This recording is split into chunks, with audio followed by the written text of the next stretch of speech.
Don't assume it was left by accident. If you see something, say something.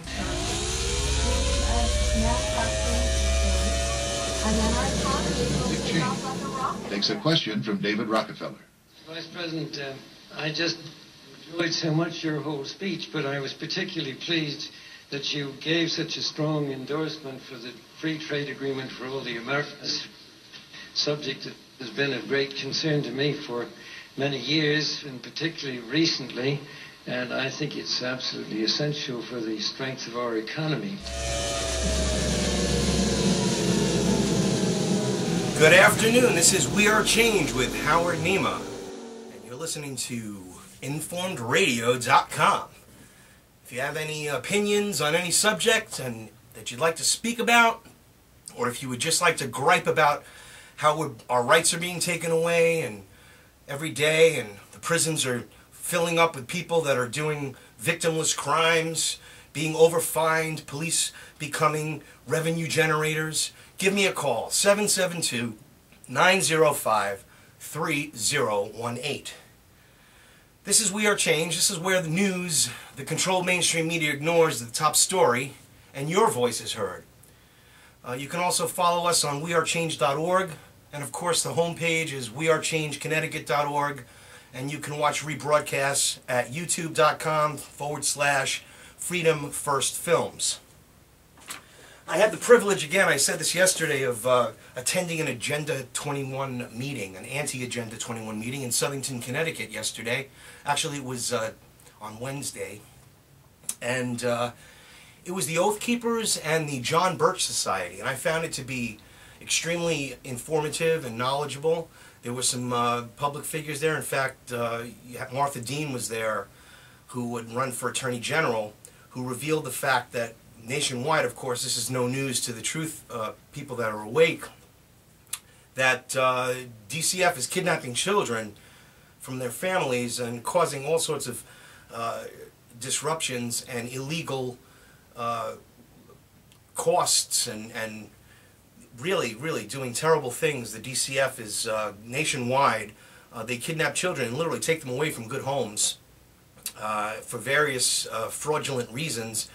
Again, a judge had been caught in Pennsylvania with the juvenile court of being, well, he actually was convicted, and he took $2 million from a private prison that needed to keep the population up so that they wouldn't lose their state grant.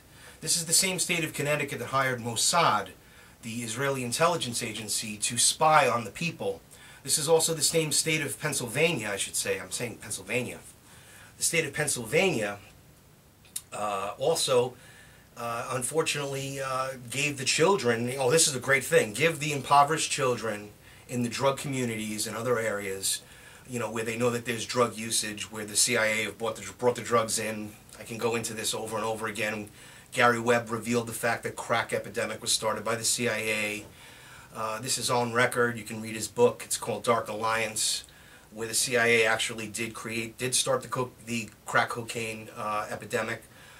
You have to understand our government is behind the drug war. The drug war is the kind of war that goes on forever and never ends, and the people that are the victims are not only the people that use the drugs, but the people that, because they're using them, because it's really not a good thing to do drugs, ladies and gentlemen, but it is your right, and as a libertarian, I see that, you know, drugs should be legal, because if you wish to do drugs, you shouldn't have. It's a constitutional right. It is not something that should be criminalized, because all it does is cause criminal behavior. It really is all a wide conspiracy, and I'd like to talk about it. Actually, I did plan on talking about Agenda 21 and eugenics. And I will. I mean, 2 hours, we have enough time here to speak. But give me a call if you have any opinions on anything. Again, it's 772-905-3018. What I'd like to say about this whole situation with the drugs, I mean, you have to understand that most of the people that are in prison by the system, you know, they say, oh, the blacks are in prison, it's 80%. Yeah, they target these minority areas, like in Pennsylvania, and they give their impoverished children laptop computers. Oh, what a beautiful thing. Thank you so much. That's such freedom to give me this laptop computer.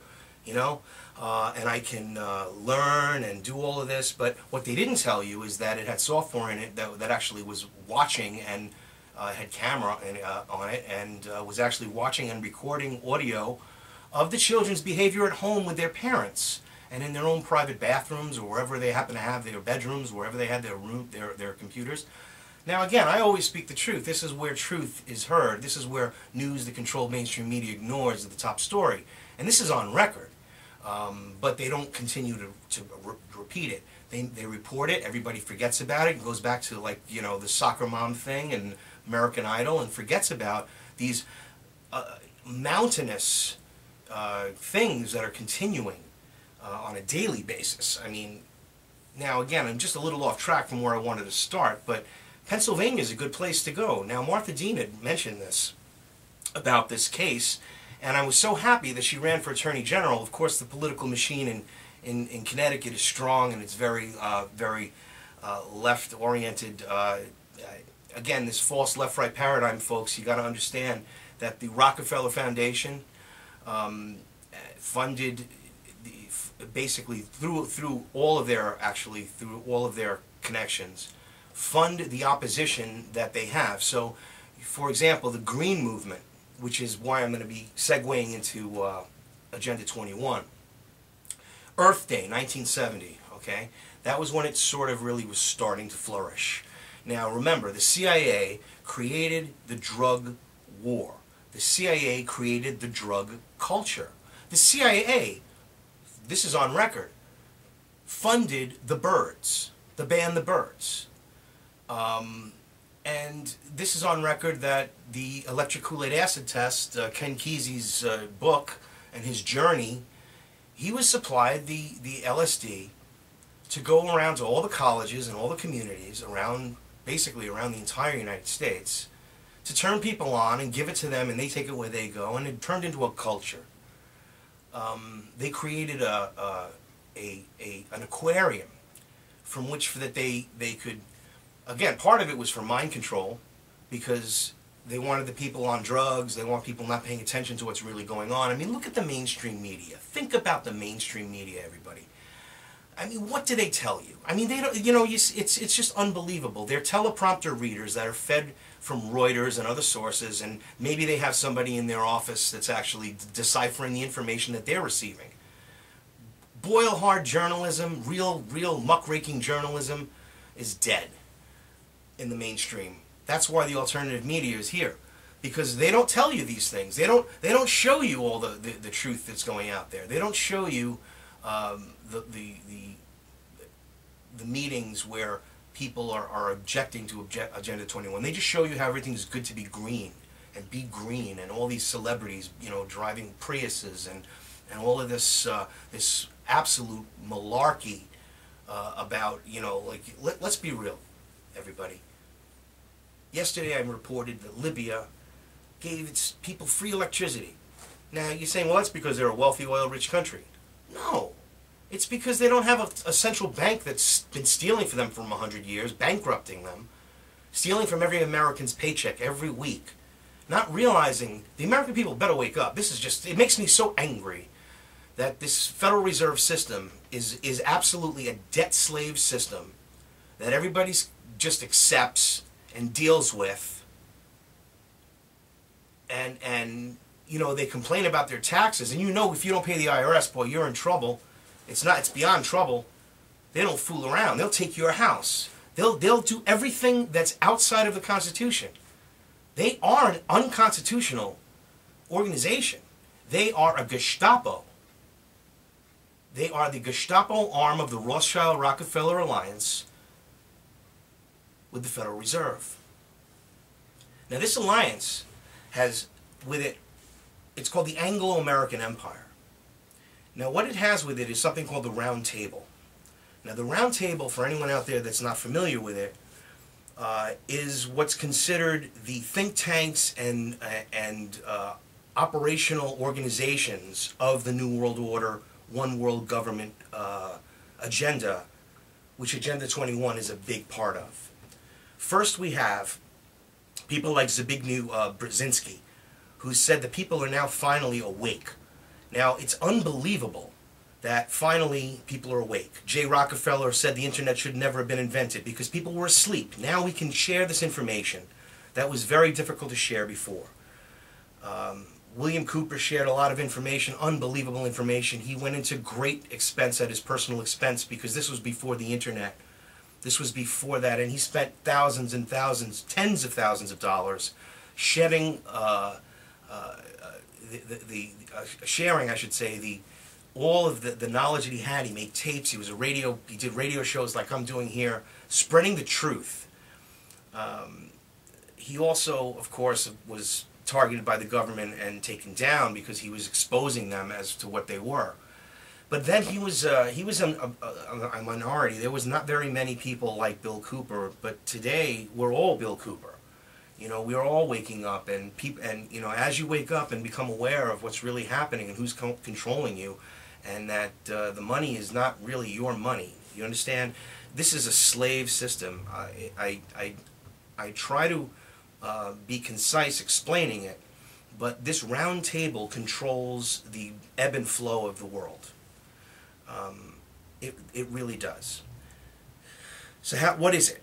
Well, it starts out actually in the Council on Foreign Relations, which the Rockefellers founded in New York. Well, it was actually signed in Paris, but the actual headquarters is in New York in 1921.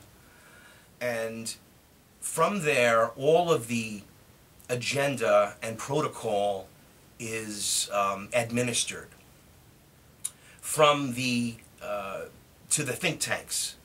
Now, the think tank, it is a think tank, but it is a think tank actually, the Council on Foreign Relations and the people around it. The Trilateral Commission executes this basically for control of the world. The United Nations is really the base in America, which is really holding force in America. That's why it's interesting if you look at the national parks are all been endowed to the United Nations. I mean, I know people don't believe that. I know it's hard to believe, but it is true. Look it up. I mean, I actually sometimes get depressed, everybody. I mean, I talk about this because this is why I'm doing this. I'm doing this to spread the information.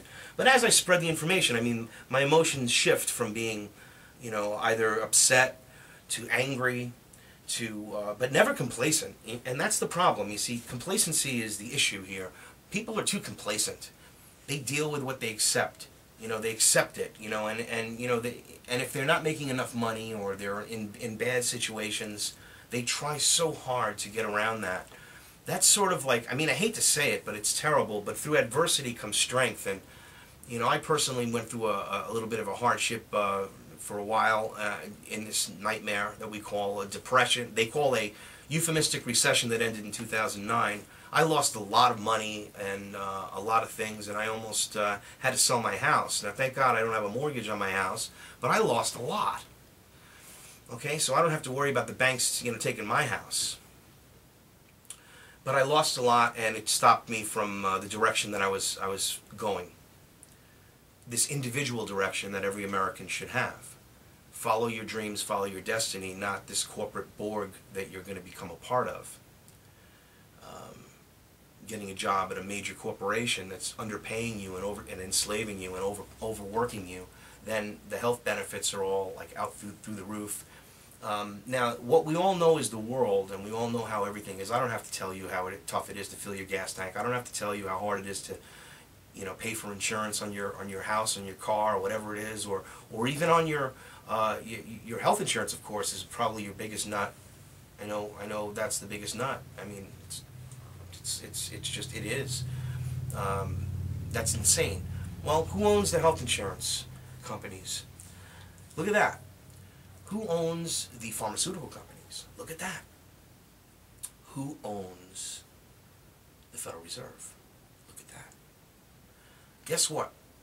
They're all owned by the same folks, these round table people that I'm talking about right now.